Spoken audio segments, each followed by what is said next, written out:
When I work with groups, I sometimes ask them to draw a timeline depicting their experiences with change in organizations they've worked for, showing the high points above a middle line and the low points below.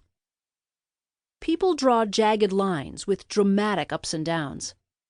Then I ask them to write a word or phrase that describes what was present for the highs and lows. I've led this exercise dozens of times. Consistent themes emerge on both sides of the line.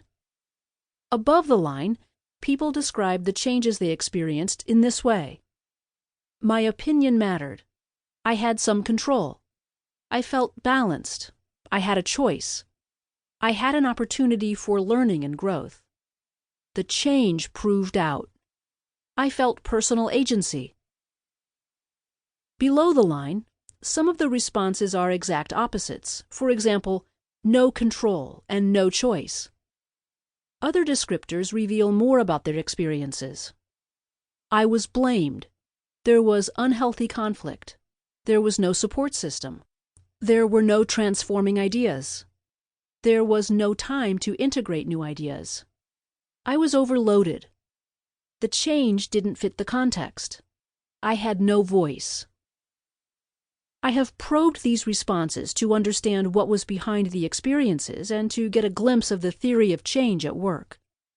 Distinctly different approaches to change surfaced.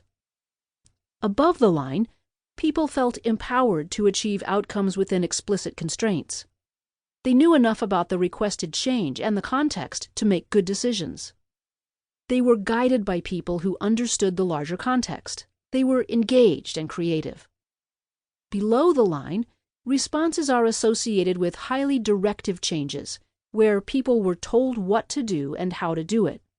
They may or may not have known the reasons and the thinking behind the change, but they had little latitude with implementation at the local level. From the CEO to a frontline new hire, no one is immune to change. Most people, whatever their position in the organization, would prefer that their experience of change be above the line, where they have a choice, they learn and grow, and they have a sense of control and of personal agency.